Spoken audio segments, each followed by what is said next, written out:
वाहेगुरु जी की फतेह।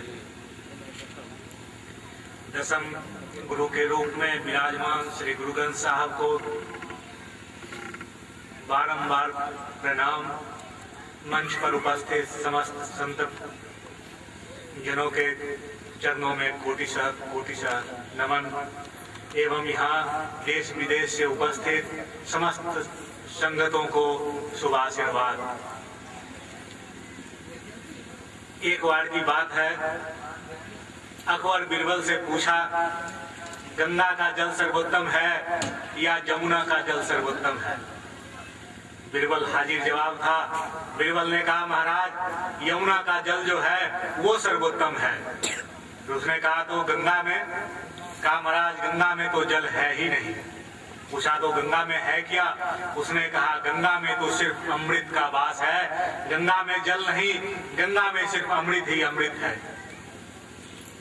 परमात्मा की जो सृष्टि है उसमें समस्त जीव तो परमात्मा की सृष्टि में सर्वोत्तम है ही, लेकिन उस सर्वोत्तम में जो है, जो संत जन है, जो संत हैं, जो महापुरुष हैं, वो सब जो है वो अमृत के समान है। वो सारे के सारे अमृत हैं और उनकी जो अमृत वाणी है आज के जैसे समय में वो अमृत वाणी हम लोगों को सुनने के लिए मिलती है। जैसे संत बाबा दलेर सिंह जी और मौनी जी महाराज के वार्षिक के ऊपर, इस मंच के ऊपर जो संत महात्मा गुरुजन जो उपस्थित होते हैं और उनके मुख से जो वाणी निकलती है, वो वाणी जो है अमृत रूपी वाणी का हम लोग श्रवण करके कृतार्थ हो जाते हैं, धन्य धन्य हो जाते हैं। और वो जो अमृत रूपी वाणी है, वो अमृत रूपी वाणी को संत महापुरुष बरसों वर्ष से सहेज करके रखते हैं और इस ऐसे पावन उत्सव पर, पावन अवसर के ऊपर वो वाणी को निकालते हैं और सुवाणी से हम लोग लाभान्वित होते हैं और सुवाणी से हम लोग कृतार्थ होते हैं। वो वाणी जो है वो वाणी नाम जप रूपी वाणी होती है। और नाम जप कैसे किया जाए, नाम जप करने से हमें क्या क्या फल की प्राप्ति होगी, कैसे हम नाम जप करें, क्योंकि हमारे शास्त्र में जो है नाम जप का जो है वो विधान बताया गया है। क्योंकि अगर हमारे अंदर पात्रता नहीं होगी, हमारे अंदर अगर योग्यता नहीं होगी और हमारे ऊपर गुरु की कृपा नहीं होगी, तो नाम जप रूपी वाणी जो है वो व्यर्थ चली जाएगी। क्योंकि राम रूपी रासायन और कृष्ण रूपी कस्तूरी सेवन करने की हमारे यहाँ विधि बताई गई है और उस विधि को हमारे संत महापुरुष और गुरुजन लोग जो है वो बताते हैं। अगर उस विधि को हम उसका सेवन नहीं करेंगे तो क्या होगा? जैसे हम रासायन सेवन करते हैं, जैसे हम दवाई का सेवन करते हैं, तो डॉक्टर लोग बताते हैं इसके साथ ठंडे पानी के साथ लेना, इसके साथ गर्म पानी के साथ लेना, इसको मलाई के साथ लेना, इसको शहद के साथ लेना।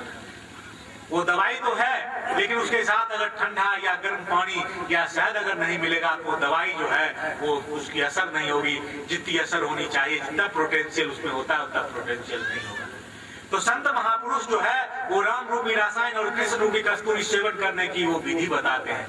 अगर राम रूपी रासायन और कृष्ण रूपी कस्तूरी सेवन की हमें विधि नहीं आएगी, नियम नहीं आएंगे, कायदे कानून नहीं आएंगे, तो राम के जगह रमनी और कृष्ण के जगह हमें कामनी दिखाई देने लगेगा।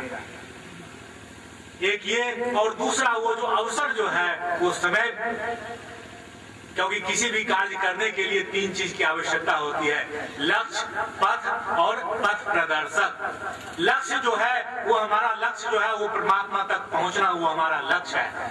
पथ जो है वो रास्ता जो है, नाम रूपी रास्ता जो है, संतों की वाणी रूपी जो रास्ता है वो हमारा पथ है, वो हमारा रास्ता है। और पथ प्रदर्शक जो है हमारे समाज में जो संत बाबा दलेर सिंह जी महाराज, संत बाबा मौनी सिंह जी महाराज के जैसे जो महापुरुष होते हैं, वो लोग जो हैं वो हमारे पथ प्रदर्शक होते हैं। और उनके दिए हुए वाणी का, उनके दिए हुए बताए हुए रास्ते के ऊपर चलना ही जो है सबसे बड़ी जो है ये सौभाग्य की बात होती है। क्योंकि संत महापुरुषों के दिए हुए वचन, संत महापुरुषों की दी हुई वाणी का अनुसरण जो है वो हमें परमात्मा तक ले जाएगा। इन तीन में अगर हमारे को एक की भी कमी होगी, पथ है, पथ प्रदर्शक है, लेकिन लक्ष्य नहीं है। मान लीजिए होशियारपुर जाना है, लक्ष्य भी निश्चित है, पथ भी है, रास्ता भी है, लेकिन पथ प्रदर्शक नहीं है। तो हम गढ़शंकर की ओर रास्ता अगर पकड़ लेते हैं तो जितना हम गढ़शंकर की ओर बढ़ते जाएंगे उतना जो है हम होशियारपुर से दूर होते जाएंगे। तो पथ प्रदर्शक जो है, जो हमारे जो संत महापुरुष जो हैं, वो यही पथ प्रदर्शन करते हैं। और साधक अपने तपोबल से, अपने पुरुषार्थ से, अपने पुरुषार्थ, साधक के अंदर दो चीज होती है, एक साधक का व्यक्तिगत पुरुषार्थ होता है और दूसरा जो है वो गुरु कृपा होती है। शुरू में पुरुषार्थ करना पड़ता है और बाद में जो है वो गुरु कृपा जो है वो साधक के पास आ जाता है। आप लोग पुरुषार्थ किए, घर से चल करके इस सभा मंडप में आए, ये आपका पुरुषार्थ हुआ और कृपा जो है महापुरुषों की वाणी जो है वो आपकी कृपा हुई। और ये दोनों का जब मांजुल मिश्रण होता है, ये दोनों जब इकट्ठे होते हैं, तब जो है साधक जो है अपने लक्ष्य पर, व्यक्ति जो है वो अपने लक्ष्य को हासिल कर लेता है। और लक्ष्य को हासिल करने के बाद जीव का जब ब्रह्म से मिलन हो जाता है तो जीव भी जो है वो ब्रह्म के समान, ब्रह्म के तुल्य हो जाता है।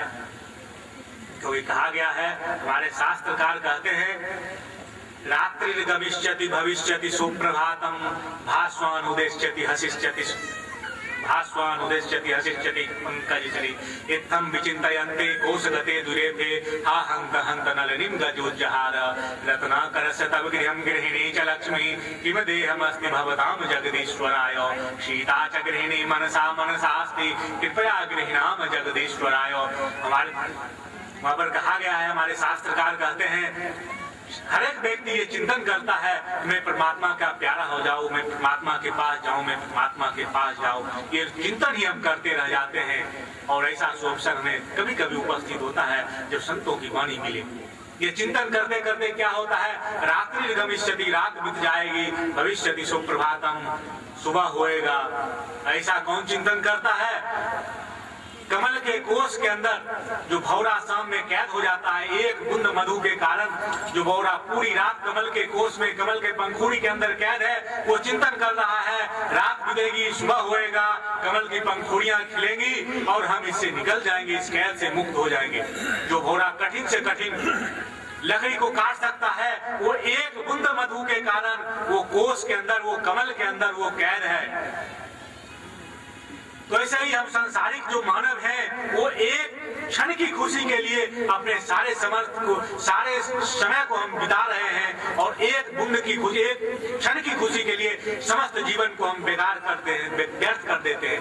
वैसा हम सोच रहा है कमल के कोष के अंदर गया हुआ भौरा, और क्या कर रहा है, ऐसा सोच ही रहा है सुबह होने वाला है, तब तक उधर से हाथी आता है और हाथी समस्त कमल के कोष को अपने सूर में पकड़ के पैर के तरह रौंदा देता है और वो भौरा भी उसी तरह रौंदा जाता है।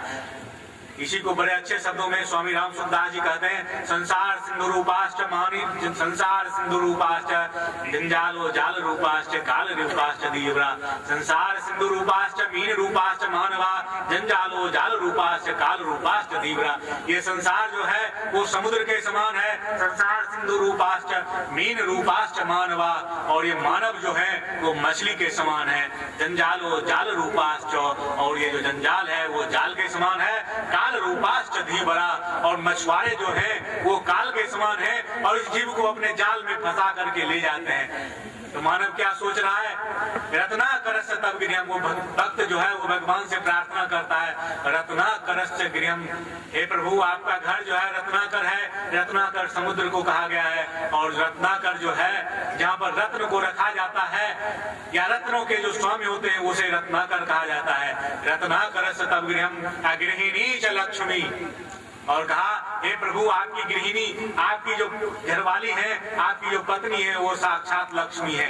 रत्नाकरस्य तव गृहम् गृहिणी च लक्ष्मी किम देहमस्ति भवतां जगदीश्वराय, हे प्रभु सारे संसार के मालिक आपको मैं क्या दे सकता हूँ।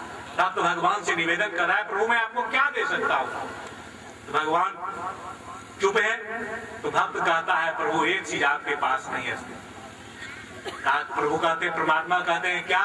कहा प्रभु आपके पास एक बहुत ही बड़ा बलशाली हाथी है, उस हाथी को एक गजारा देने वाला, उस हाथी के ऊपर अंकुश मारने वाला कोई नहीं है।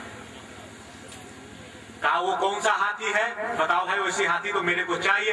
कहा मेरे पास एक मन रूपी हाथी है, उस मन रूपी हाथी के ऊपर अंकुश देने वाला, उस मन रूपी हाथी के ऊपर जो है वो गजारा देने वाला कोई नहीं है। कि क्या आप इसे स्वीकार करेंगे? प्रभु कहते हैं अगर ऐसा सोचते रह जाओगे, ये तो निवेदन, ये तो मेरे पास हाजिर कर दो।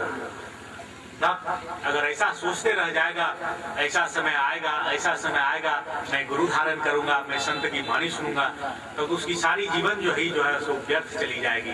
क्योंकि धर्म की व्याख्या हर एक व्यक्ति अपने अपने अलग अलग ढंग से, अलग अलग हिसाब से किए हैं। मैं कहा है क्योंकि ये संसार जो है वो चलायमान है, समस्त जगत ही जो है वो ब्रह्म सत्यम जगन मिथ्या के ऊपर आधारित है। सारा संसार ही चलायमान है, सिर्फ एक ही चीज नहीं चलायमान है, वो हमारा धर्म। वो धर्म जो है वो हमारा शाश्वत, हमें तीनों कालों में वो शाश्वत रहता है, उसमें कोई परिवर्तन नहीं होता है। कहा कैसे? चला लक्ष्मी चला प्राणा चला जीवेत मंदिरे चला चले ही संसारे एको धर्मो निश्चला। ये लक्ष्मी जो है वो चलायमान है, चला लक्ष्मी चला प्राणा, और ये जीव रूपी शरीर के अंदर जो स्थित प्राण है वो भी चलायमान है। चला लक्ष्मी चला प्राणा चला जीवेत मंदिरे, और ये जीव रूपी मंदिर जो है वो भी चलायमान है। तो फिर पूछा कौन चलायमान नहीं है? उसने कहा चला चले ही संसारे, इस चल और अचल संसार में एक ही चलायमान नहीं है, वो है हमारा धर्म। और धर्म की स्थिति हमेशा एक समान रहती है, और उसके लिए हमें सिर्फ शास्त्रकार ने कहा है कलयुग एक ही नाम आधारा। कलयुग में जो है सिर्फ एक मात्र नाम ही उसका आधार है, और नाम जप के माध्यम से, उस नाम जप से जो है हम कहीं भी परमात्मा के बिल्कुल सानिध्य में, परमात्मा के बिल्कुल करीब हम पहुंच सकते हैं। इसके लिए गुरु कृपा, व्यक्तिगत प्रसाद, व्यक्तिगत पुरुषार्थ, ये दो चीज की आवश्यकता होती है। अगर इसी के साथ मैं अपनी वाणी का विराम देता हूँ। हरि ओम।